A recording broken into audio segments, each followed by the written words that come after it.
Mesdames, Messieurs, peuple congolais, le général Jean-Marie Michel Mokoko, déjà 4 ans en prison pour rien. Et quelle leçon à tirer du hold-up électoral de 2016? En effet, depuis 2002 à 2009, Denis Sassou Nguesso, grand joueur de jeux de dames ou d'échecs, n'avait cessé de jouer avec ses pions au présidentiel de 2002 et de 2009. Denis Sassou Nguesso, il faut le rappeler, c'est un grand joueur de jeux de dames ou d'échecs. Depuis le coup d'État sanglant de 1997, Sassou Nguesso avait fait une transition flexible de 5 ans, de 1997 à 2002, le temps d'éliminer le plus grand nombre de ses opposants, ennemis et de compagnie, et détracteurs et autres. Puis, arrivé en 2002, il avait organisé ses premières élections à lui. Et comme je vous l'ai dit, c'est un grand joueur d'échecs ou de jeux de dames. Et puis, il a gagné, puisqu'on était dans le cadre d'un premier hold-up. Là, les taux de participation étaient de combien? Peut-être de 10%. 10% des Congolais sont allés voter, mais il a gagné. Et en 2009, pareil. Mais au départ, il éliminait d'abord, d'avance, ses adversaires, soit par la mort, c'est-à-dire par empoisonnement, soit par ses propres institutions. Par exemple, l'âge. Il interdisait un certain nombre d'âges, parce qu'il calculait sur son âge. Et puis l'argent aussi. Donc pour se présenter, il fallait déposer une certaine somme d'argent. Et qui, au vu de la situation socio-économique du pays, pour avoir cette somme-là au pays, c'est problématique. Et puis aussi le séjour, parce qu'il fallait passer 5 ans sans interruption au pays. Or, on est dans une dictature. Mais quand ça se sait bien que vous êtes quelqu'un qui est très menaçant ou influent ou autre pour lui, vous voyez qu'il va vous laisser en vie ou tranquille. Non. La plupart des grands opposants et autres étaient en exil. Mais par sa constitution de 2002, donc on ne pouvait pas se présenter. Et puis encore avec sa cour constitutionnelle, on ne pouvait pas aussi, pour vous bloquer par là. Donc Sassou Nguesso, depuis ces années-là, n'a cessé de jouer avec ses pions.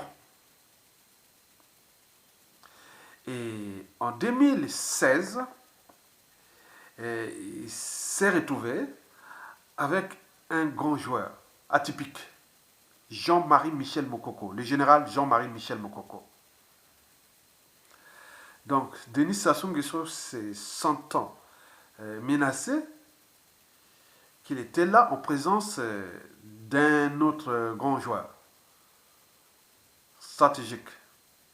Et donc, Sassou Nguesso a voulu utiliser les mêmes méthodes, comme l'a utilisé depuis le coup d'État sanglant de 1997 à nos jours, même bien avant, depuis 1962, qu'il est dans les coups bas, coups tordus contre les uns et les autres, puisque je vous dis que Sassou regarde les Congolais comme s'il était dans un jeu d'échecs. Hein? Vous voyez, les jeux d'échecs ou le jeu des dames. Donc il y a toujours les deux parties. Donc on fait tomber des pions, on place ces pions, on se les déplace.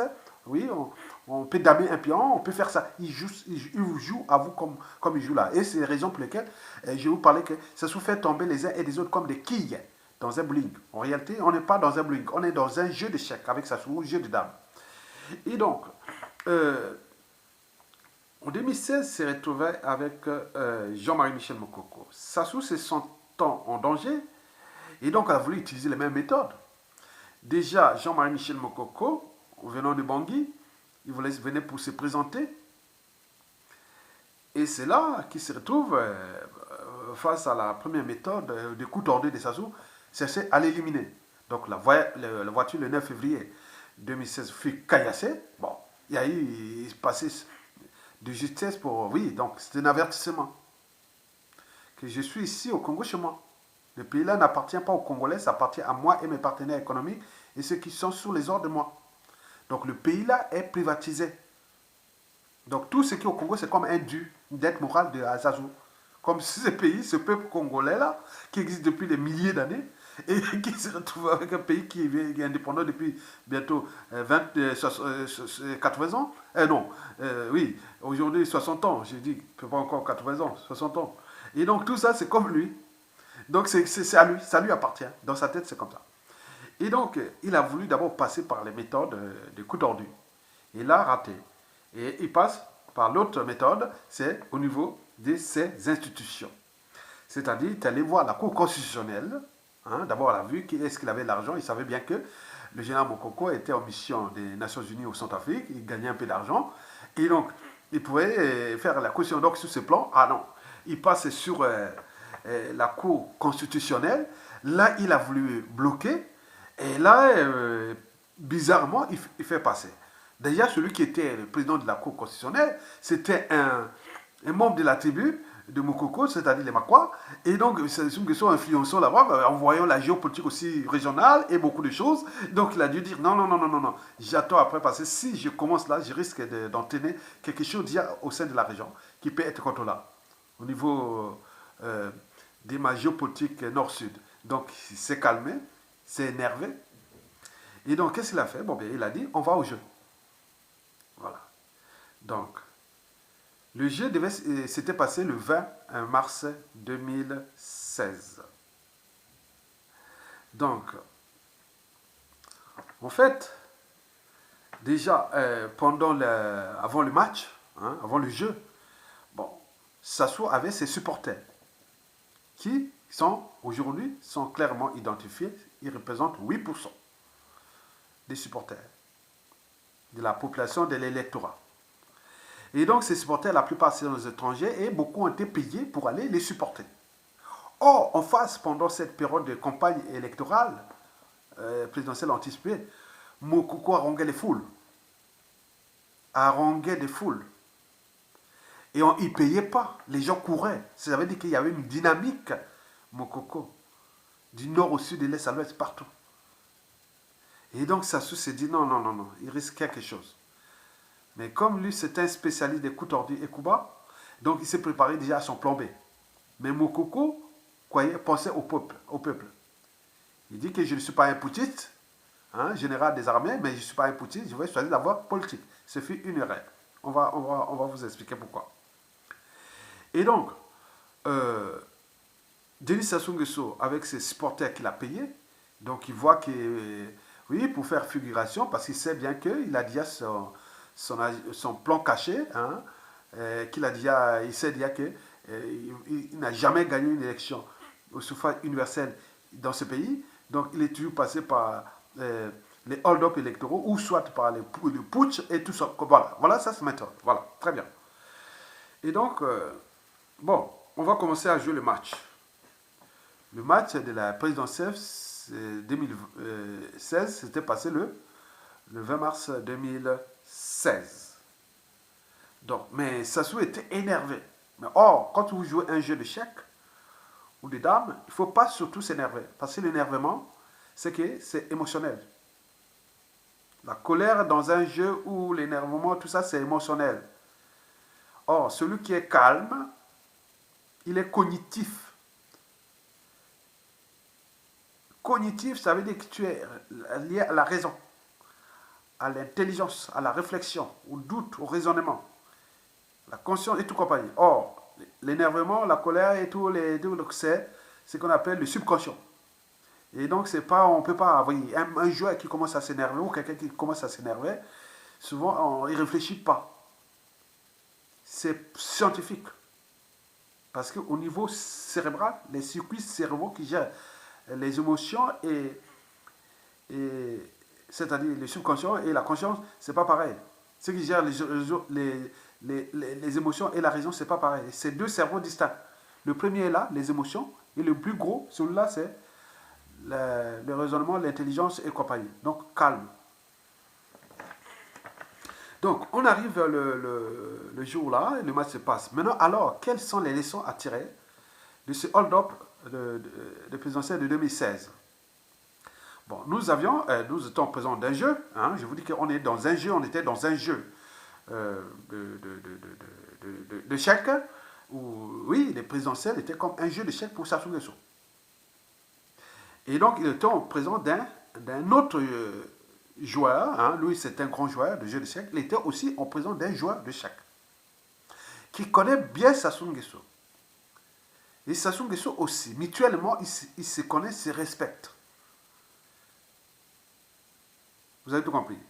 Maintenant, le problème que quand, pendant le match, oui, Sassou Nguesso, c'est sentant qu'il a perdu déjà le match. Et qu'est-ce qu'il va faire? Il va tricher. Il va tricher et comment? Il va d'abord faire recours, hein, pour tricher, il a fait recours à deux autres grands joueurs. Il y a d'abord les faux opposants, faux dissidents, qui étaient de son côté, qui ont joué les statu quo, l'amalgame et tout compagnie. Et de l'autre côté, la France-Afrique, qui fut représentée par l'ambassadeur de France au Congo-Brazzaville, Vidon, et le marchand d'armes et de munitions, Jean-Yves Olivier. Donc, ils sont venus conspirer contre Jean-Marie Michel Mokoko et le peuple. Donc, sur ce plan, donc Denis Sassou Nguesso a fait recours à deux grands joueurs qui étaient les opposants et plus la France-Afrique. Donc, ils sont venus coaliser contre Mokoko pour, comme si vous êtes en train de jouer, et à côté, on vous fait une petite diversion. Après, on met des grands joueurs qui sont là pour vous appuyer. Mais Mokoko, lui aussi grand joueur, il était là, il attendait, parce que lui le renfort, c'est quoi? Le peuple derrière. Or, Sassou Nguesso, il avait ses faux opposants, faux dissidents et la France-Afrique derrière lui. Et le Mokoko était en face avec le peuple, derrière le peuple. Le peuple était derrière lui. Donc lui, Mokoko est devant, il y a le peuple derrière. Sassou Nguesso en face, c'est un jeu d'échecs de dames. Sassou Nguesso en face, et derrière lui, il y avait des faux opposants, faux dissidents et la France-Afrique. Très bien. Mais le problème qui nous a manqué, nous, peuple, c'est que dès que Mokoko a senti que bon, toute cette coalition, hein, de Sassou Nguesso et la France-Afrique et les faux opposants était en train de lui damer le pion, il appelait le peuple, mais là, personne. Et derrière le peuple là, on a mis d'autres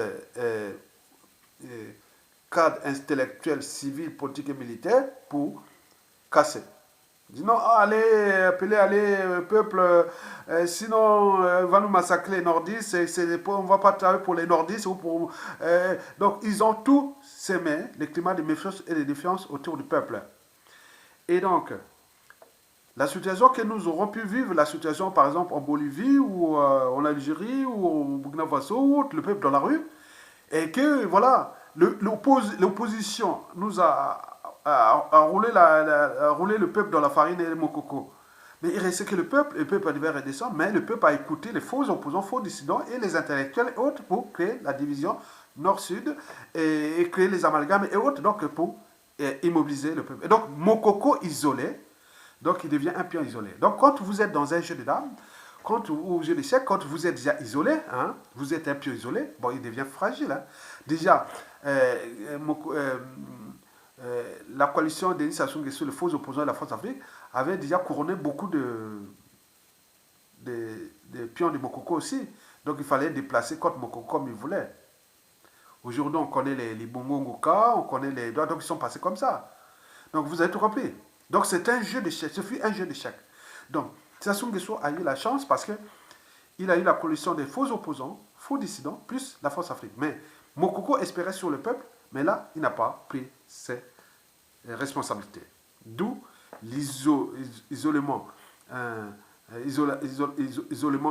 Jean-Marie Michel Mokoko. Il est isolé et donc Sassou pouvait faire ce qu'il voulait faire sur lui. Donc Mokoko, comme c'est un grand joueur, il savait que c'était un jeu d'échecs. Donc, il fit emprisonner. Donc, on l'a fait en prison. Mais dans la tête de Sassou Nguesso, c'est ça. Donc, il a emprisonné comme un jeu d'échecs. Mokoko aussi, quelque part, a compris que oui, il a perdu le jeu d'échecs parce que si ça tenait que Sassou Nguesso et lui, il aurait gagné déjà. Mais Sassou a eu du renfort de la France-Afrique et de faux opposants et autres. Mais le peuple n'est pas venu au secours et c'est ça. Donc, au final, il faut dire que j'aurais peut-être 5 leçons à tirer. La première leçon, c'est que, un dictateur n'organise pas une élection pour la perdre.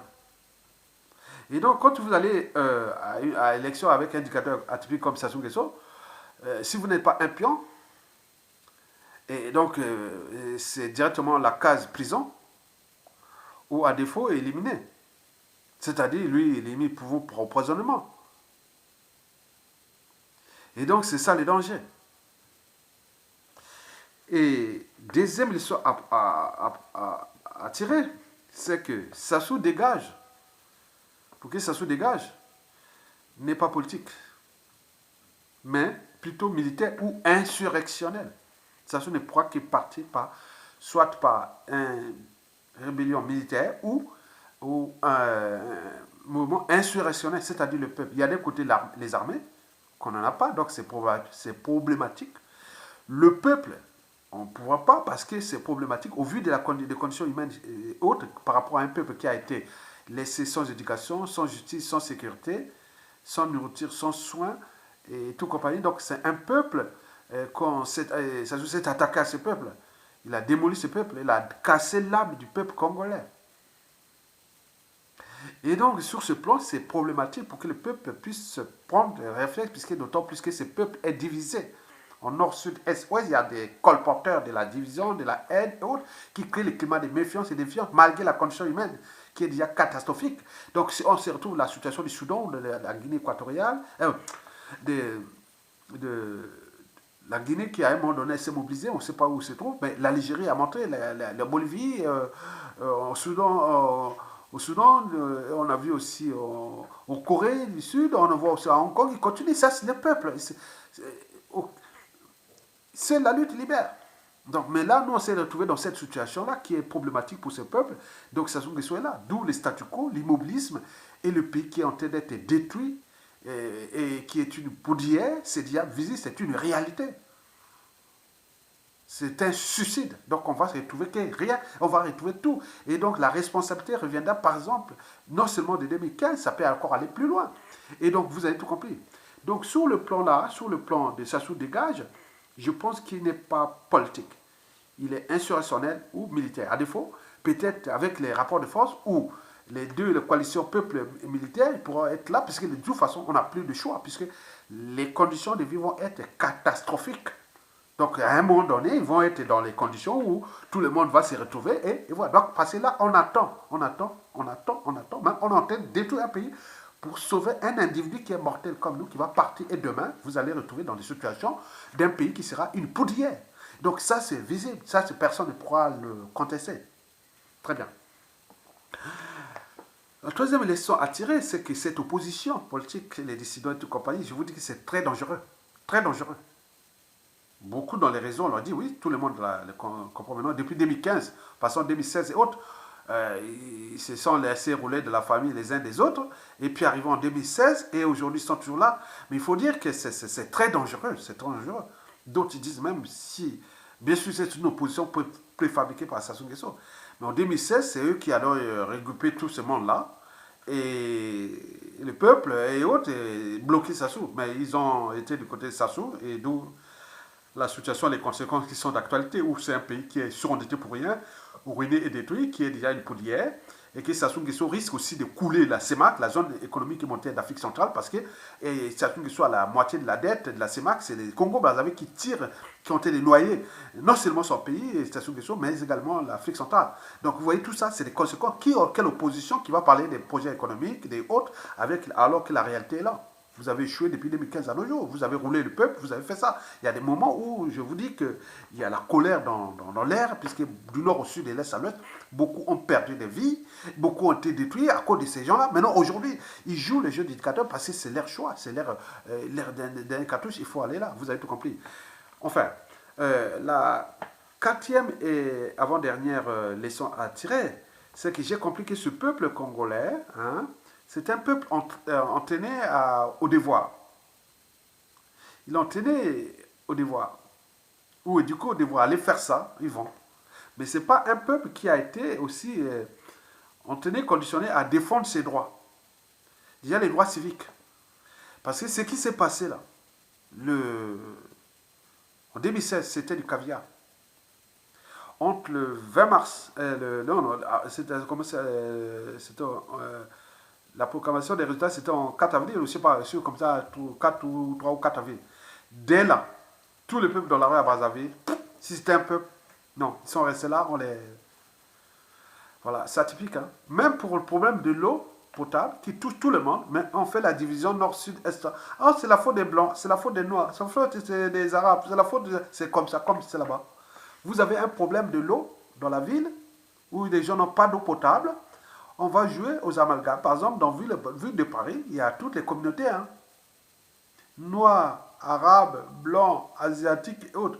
On va dire, ah non, c'est la faute des blancs, parce qu'il n'y a pas le... Ah, c'est la faute des noirs. Voilà, vous voyez ça. Alors qu'ici, c'est un droit vital. Hein, donc, je n'ai même pas regardé ni la couleur, ni quoi, c'est vital. Mais nous, là-bas, on peut en multiplier là-bas. Là-bas, c'est comme ça. C'est ça le problème. Au niveau des devoirs. Donc là, ils sont allés voter. Bon, au lieu de défendre leurs droits, bon, ils n'ont pas défendu. D'autant plus que ça a aggravé aussi par les faux opposants, faux distants et les intellectuels qui ont fait la division nord-sud et tout ça. Voilà, donc c'est quelque chose qu'il faut avoir un autre regard sur cette classe politique et intellectuelle congolaise. Et donc, beaucoup vivent aussi en Occident qui a alimenté même les amalgames depuis l'Occident. Ah oui, c'est des poids, il va faire encore un nordiste, il va faire encore... Donc, ils ont mélangé tout ça. Et voilà les résultats. Et donc, vous avez tout compris. La cinquième et dernière raison, c'est que, bon, ben...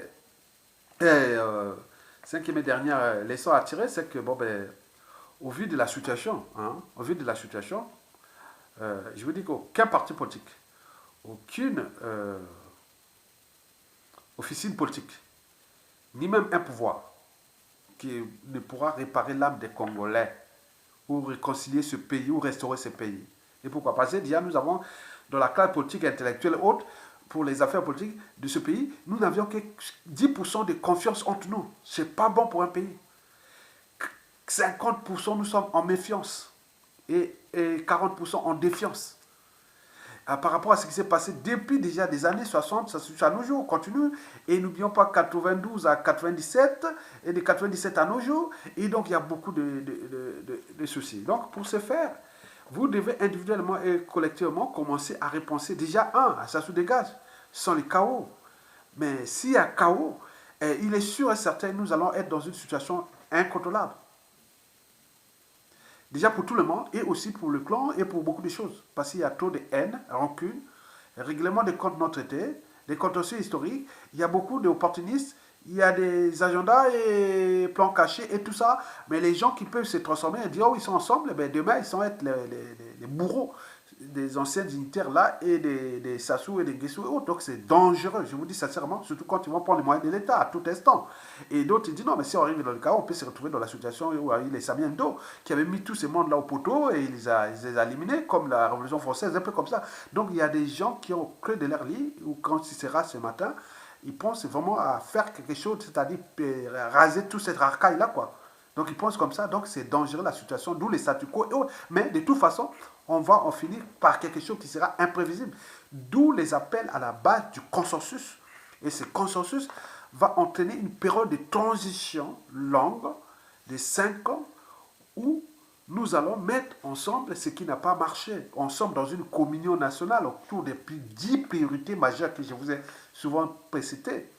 Et dont la commission vérité et réconciliation, les audits états généraux de l'État, des armées, de tout ça. Bon, ben, après passer les institutions nouvelles, la géopolitique sous-régionale, la France-Afrique, et plein de trucs comme ça. On va penser ça ensemble pendant 5 ans ensemble, sans pouvoir des partis politiques ou autres. Vous avez les dossiers où il y a les institutions de la transition, le président de la République de transition, si Moukoko sort là, vivant, bien, ce sera même bien, même meilleur. Puis, l'Assemblée constituante, le Haut Conseil de transition avec le règlement intérieur et la Constitution de 1992, puis le gouvernement de transition et les institutions de la transition. Et là, nous allons réparer quelque chose de consensuel, de pacifique. Mais il faut déjà commencer par une commission ad hoc. Et de cette commission ad hoc, ils vont dire, qu'est-ce qui vous fait peur, vous, la France-Afrique? Qu'est-ce qui vous fait peur, vous, les Sassou et les Nguesso? Qu'est-ce qui vous fait peur? Donc, on trouve quelque chose pour sortir de là. Mais parce que si on ne sort pas de là, c'est de l'aide des rappels, les revanchards, les haineux, les assoiffés de sang, les gens qui ont été entraînés comme Sassou, ils sont nombreux dans ce pays. Pour eux, quand ils vont prendre ce pouvoir-là, parce que nous sommes là, les gens, certains pensent qu'il faut aller dans les policières pour qu'on arrive dans les chaos. Et dans le chaos arrivera une situation incontrôlable. Et comme ces gens-là ont beaucoup d'ennemis dans le pays, il peut arriver une situation incontrôlable où il y aura intervention de l'ONU au Congo, où les pays sera comme en Centrafrique, on va vivre ça pendant peut-être 5, 10 ans, 15 ans, 20 ans, comme ça, un pays assiégé et autres. Bon, là, donc on s'y prépare, parce qu'on a lancé les trucs là, bon, ben, pour les Sassou Nguesso, peut-être ce sera la voie, la meilleure solution, qui arrive les chaos comme ça, bon, ben, ils soient protégés par l'ONU et autres, mais ça dépend aussi, bon, donc ça va créer beaucoup de choses. Donc la situation de notre pays est imprévisible, et donc pour nous, nous sommes dans la voie du consensus. C'est-à-dire mettre des tables rondes aujourd'hui ou en fonction des rapports de force, parce que de toute façon, Sassou c'est terminé, hein. Sassou c'est du passé, il est enfin, il va tomber. Mais non, nous, c'est voir comment il va tomber et est-ce que c'est de manière noble et légitime. Bon, pas noble, il n'y a pas de noblesse avec ces gens-là. Avec ou sans chaos, sans les chaos. Donc nous cherchons cette solution et qui s'assort sans les chaos. Mais dans tous les cas, si chaos ou pas, le pays là, Sassou c'est fini, il est parti, il va partir. Maintenant, si c'est du chaos, c'est eux qui vont perdre beaucoup. Ils vont perdre beaucoup. Mais s'il n'y a pas de chaos, c'est-à-dire on passe par la transition consensuelle, je pense qu'ils seront traités de manière civilisée et autre. Donc ils doivent commencer déjà à penser à libérer les prisonniers politiques. Et de là, mettre des tables comme... Imaginez Jean-Marie Michel Coco sorti. On met les tables rondes déjà au pays pour lui il est là quelque part, il va se reposer sur lui, très bien. Et à côté, bon, on va mettre les instances déjà de la commission ad hoc pour dire voilà ce qu'il y a dans le consensus. Et le consensus là, c'est qu'aller vers la transition. L'enjeu qu'il n'y ait pas chasse à l'homme, ni mort d'homme, ni règlement de compte. Mais par contre, tout ce qui sera de la transition sera au main de l'expression de la volonté générale, qui est au niveau du peuple, qui est déjà au niveau des résidents qui vont prendre l'Assemblée constituante. Donc, ils n'ont rien à voir qu'on va traiter ces dossiers-là sans tolérance zéro. Tolérance zéro. Il n'y a plus de compromission. En fait, si vous êtes... voilà, on va vous traiter dignement, on va vous faire ça. Par exemple, le problème des biens mal acquis, je vous l'ai dit.